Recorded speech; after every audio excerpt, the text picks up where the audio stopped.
Bueno, seguimos por CX30 Radio Nacional, estamos 11:30 AM.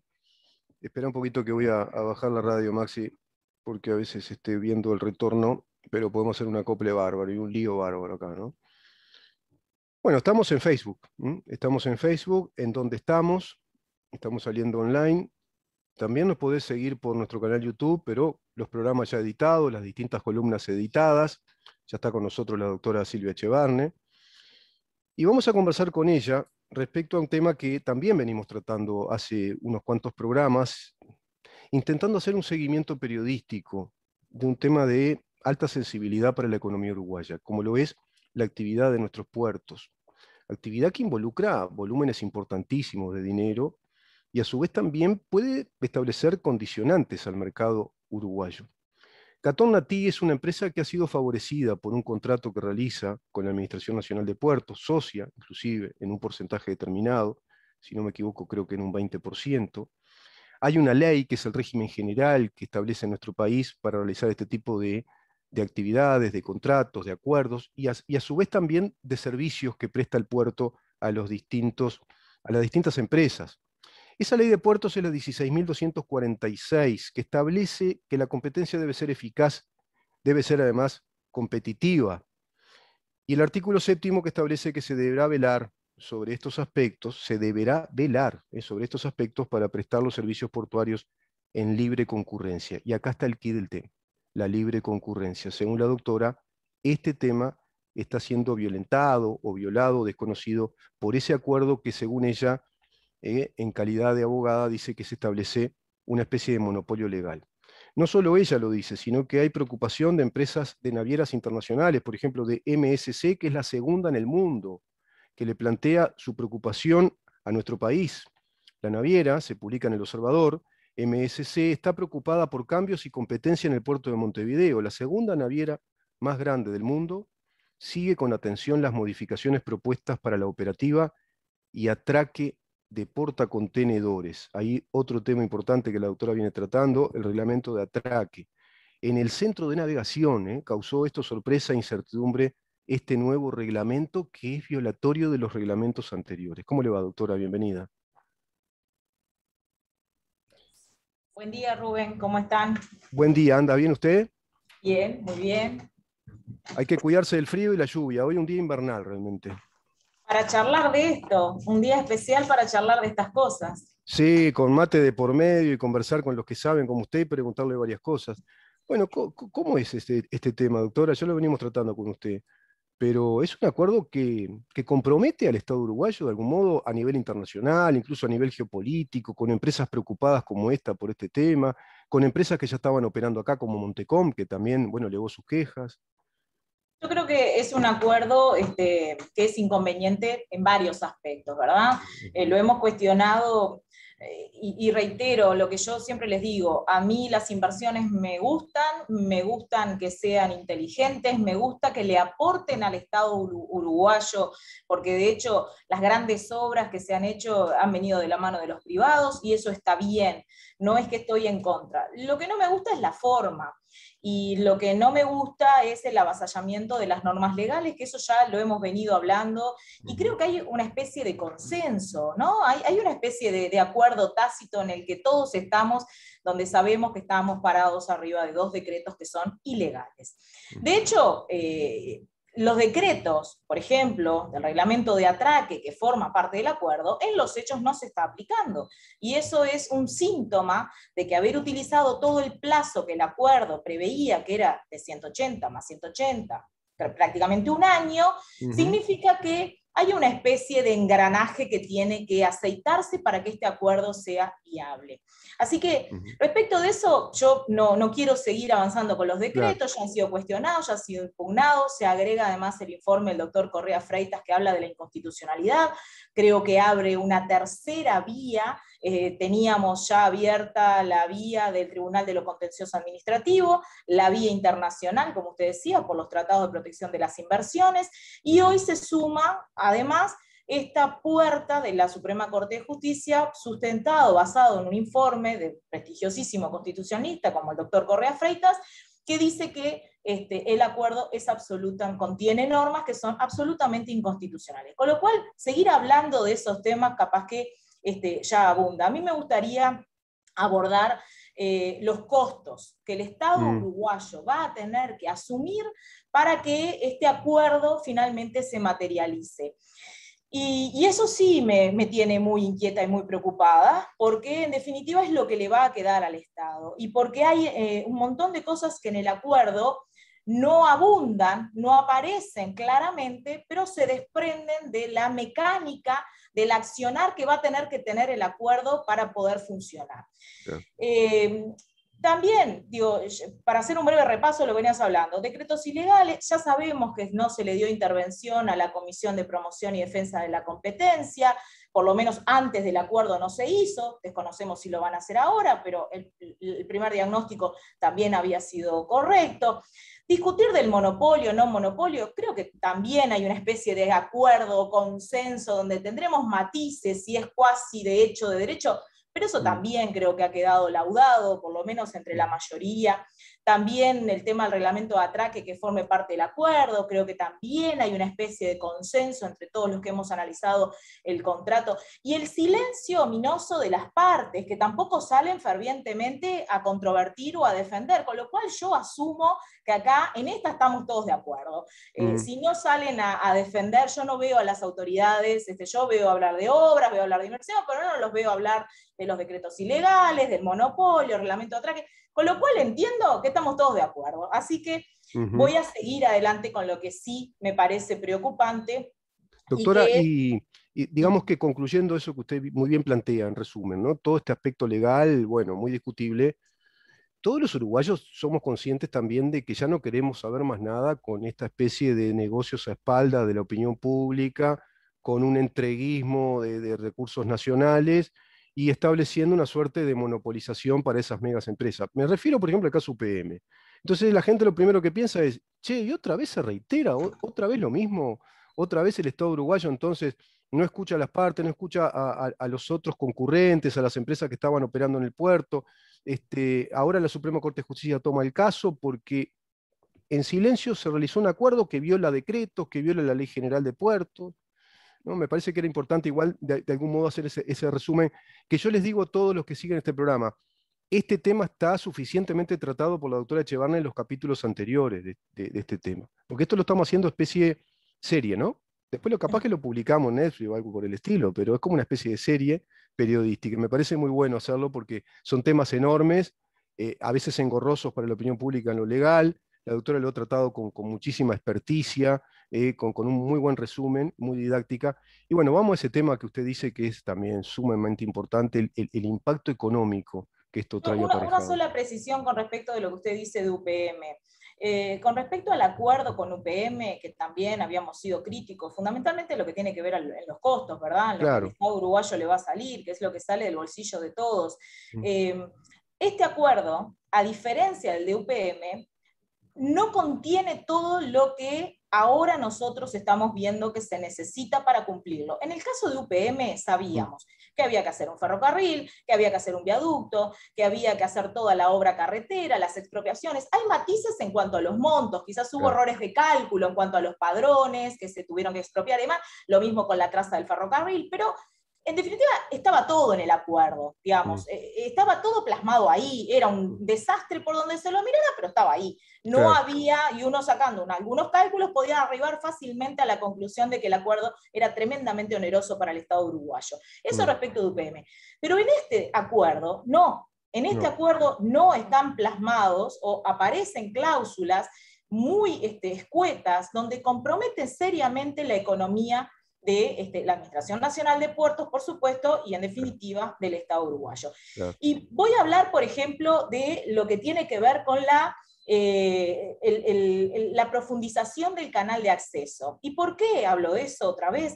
Porque se están haciendo pruebas en el simulador de la Armada y están yendo las autoridades de la Administración Nacional de Puerto con la empresa privada que suscribe el contrato para traer barcos de 366 metros, 400 metros, que son parecidos a los que, parecidos no, igual al que quedó en el canal de Suez atascado. Eso lo vimos todos, esos barcos son los que pretenden venir al puerto Montevideo. Ahora, La pregunta inmediata que hay que hacerse es, Mm.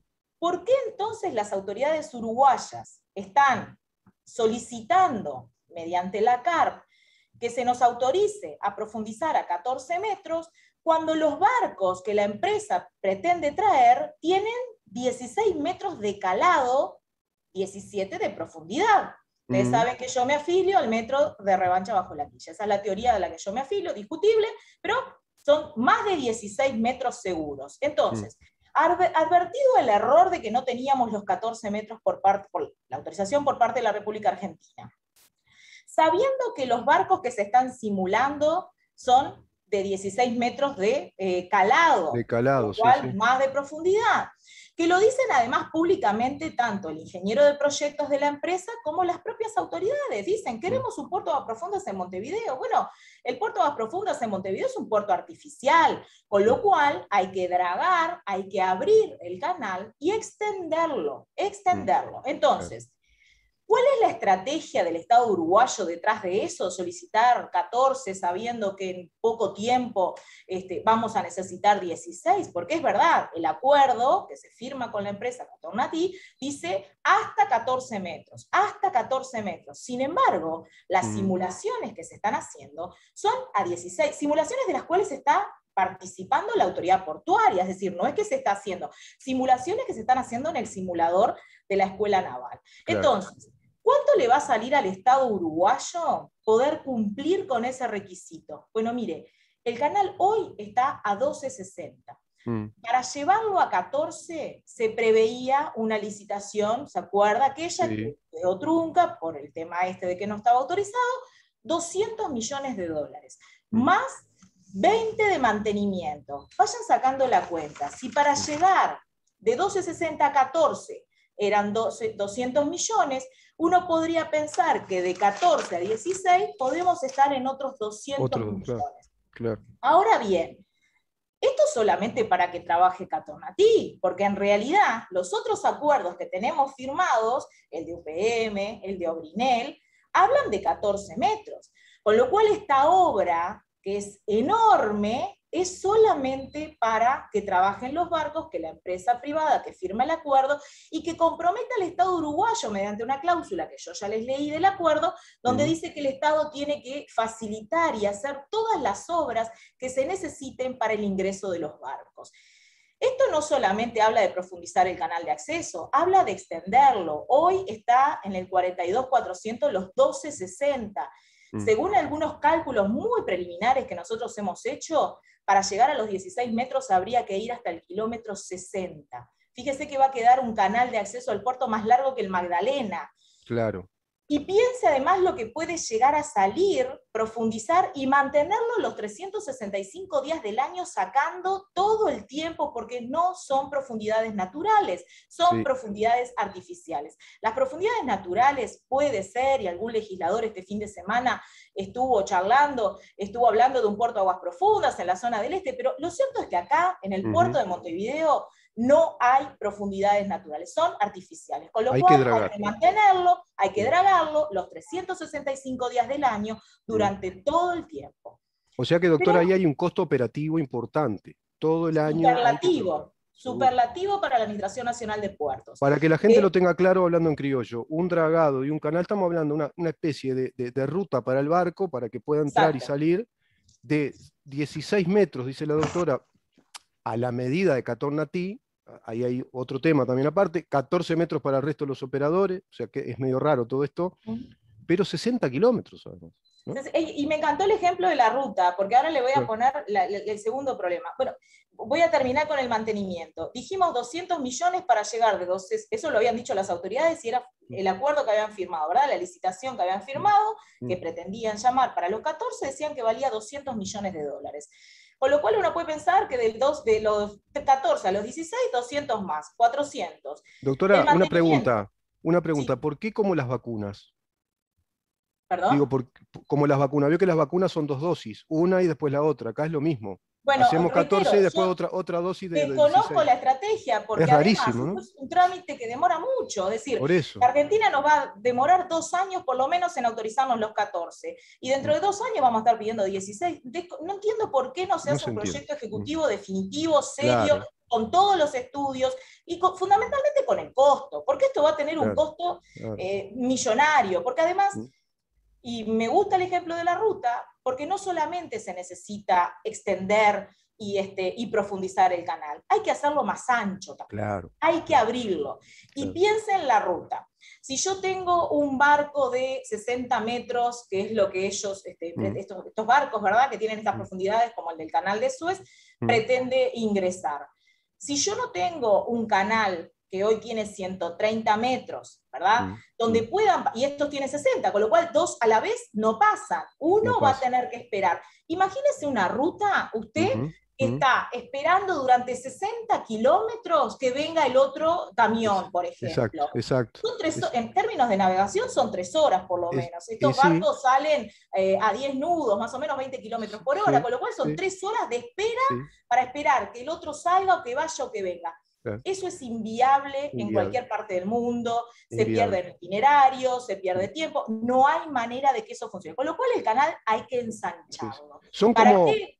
como ruta 5 para que la gente lo tenga claro, como ir por ruta 5 60 kilómetros, porque vienen los montículos que hay a los costados, bueno, eso hay que cuidarlo para que no se venga de nuevo sobre la ruta, porque si no, no puede navegar el barco, ¿no? Es como hacer una calle enorme, como dice la doctora, y 60 kilómetros. Y hay que hacer otra para que los otros puedan venir, doble vía, digamos, porque si no, Exacto. no se puede.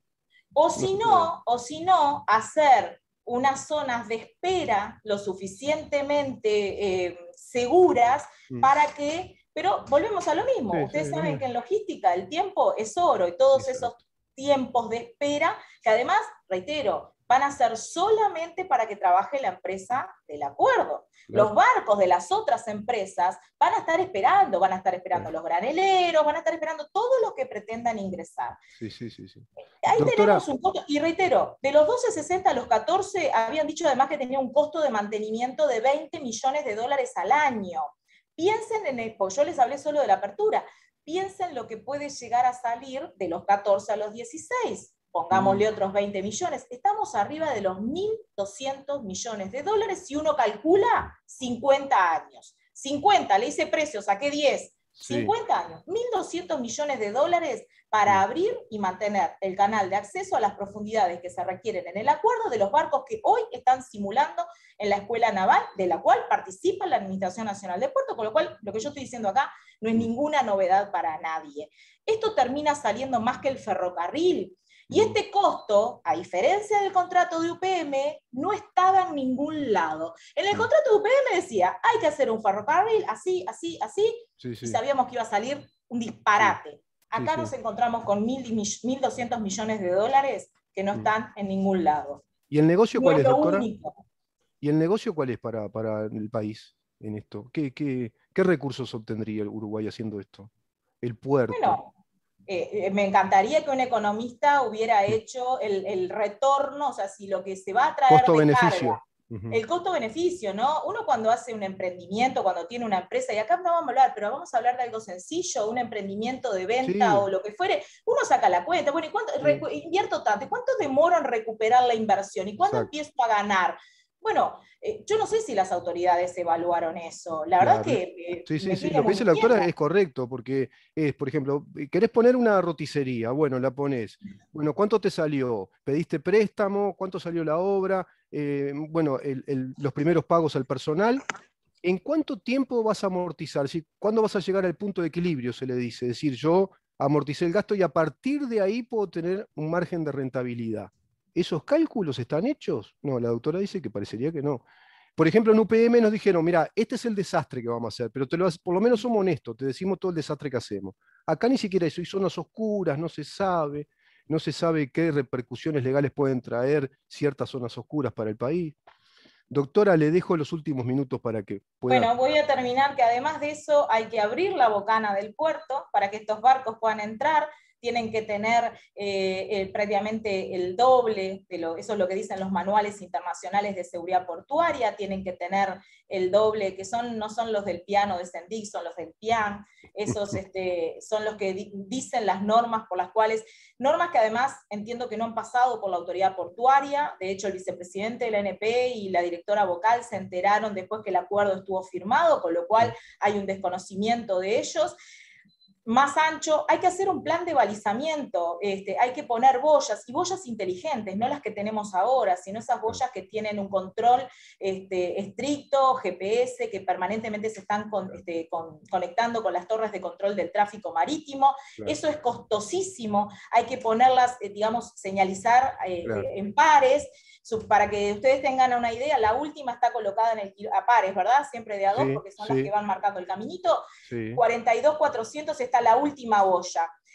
Vienen cada 3 kilómetros hay un par de boyas. Las boyas inteligentes salen más o menos 25, 30 mil dólares. Hay que poner de a par cada 3 kilómetros. Pero saliendo del puerto de Montevideo hasta el kilómetro 6 están de a 1 kilómetro. O sea, 2 sí. cada 1 kilómetro que van a ser. Todo eso además requiere un plan de balizamiento, no es que yo pongo boyas donde se me ocurre, hay que hacer un plan, hay que elevarlo a la autoridad portuaria, la Prefectura Nacional Naval lo tiene que aprobar y tiene que decir si es viable, qué tipo de boyas se tiene que poner. Recordemos que son barcos muy grandes, barcos como los que han quedado y han generado siniestros muy importantes a nivel del mundo, y que nuestro puerto no se puede arriesgar a no tener bien señalizado el canal de acceso. Claro. Lo último, además, en la terminal especializada, la Administración Nacional de Puertos va a tener que hacer, más allá, digamos, prácticamente cerca del antepuerto, una especie de círculo de dragado para que el barco pueda girar para salir. Eso puede llegar a salir una fortuna. ¿Y por qué? Porque esos barcos son muy grandes, van a necesitar muchos más empujadores, muchos más remolcadores, no sabemos si los que hay ahora sirven o hay que traer nuevos, para que puedan hacer ese giro, para que pueda doblar y salir seguramente hacia el canal de acceso. Claro. ¿De cuánta plata estamos hablando? No tengo idea. Son millones y millones y millones de dólares que el Estado uruguayo va a tener que desembolsar para que solamente trabaje la empresa privada, Catonati, que acaba de firmar el acuerdo. Eso y queda un signo de interrogación, como el acertijo, ¿se acuerda de la serial? Un signo de interrogación, ¿cuánto va a ganar Uruguay? No se sabe. Bueno, desconocemos. Hoy la bocana del puerto tiene 300 metros, pero dragados solamente hay 130. O sea, la apertura podría ser, pero solamente dragados, trabajados, hay 130 metros. Estos barcos tienen 60. Los manuales que yo le decía recién requieren que por lo menos tengan el doble, razón por la cual ya ahí hay que hacer una obra. Claro. Si se saca la pared de la escollerita, también al no tener obra de abrigo, puede llegar el pampero a generar unos grandes y fuertes vientos que mantengan el puerto de Montevideo más cerrado de lo que habitualmente se mantiene cerrado. Mira, el fin de semana estuvo cerrado de las 9 de la noche a las 7 de la mañana por vientos fuertes. Claro. Si sacamos el abrigo, que hay que sacarlo porque esa obra de la terminal especializada son 400 metros, imagínense 4 cuadras, 4 cuadras. Sí. Sin obra hacia el puerto quedan descubiertos los otros muelles, los muelles públicos, y puede llegar a generar, con lo cual hay que hacer obra de abrigo. ¿Usted se acuerda cuáles eran los cuestionamientos más importantes que tiene Gas Sayago? La escollera, la escollera y las obras de abrigo. Sí. Acá pasa igual. Igual. ¿Por qué no funcionó? Entre otro montón de cosas imprevistas y factores pero ¿por qué fundamentalmente no funciona la obra? ¿O qué era lo que más se le cuestionaba a la obra de Gas Sayago? La escollera y la obra de abrigo. Claro. Acá estamos cuestionando lo mismo. Este acuerdo es tremendamente oneroso para el Estado uruguayo, incalculablemente oneroso para el Estado uruguayo. Eso es lo que cuestionamos. Vamos a seguir con este tema, doctora. Muchísimas gracias. Un placer, como siempre. Que pase muy bien, ¿eh? Un placer. La doctora Silvia Echevarne, abogada, especialista en Derecho Marítimo, Logística Portuaria, explicándonos qué es lo que está pasando con esta negociación vinculada al Grupo Catonati y a la Administración Nacional de Puertos. Yo les digo a todos ustedes, muchísimas gracias, cuídense. Nos reencontramos mañana a partir de las 10 de la mañana. Vengo con una editorial interesante vinculada al tema educación, educar para la libertad, porque hay que educar para la libertad, es así. Y vamos a hablar con el diputado, el ingeniero agrónomo César Vega, acerca del incremento de los precios en los alimentos a nivel mundial. Así que mañana a partir de las 10, estate ahí, porque tenemos que saber en dónde estamos.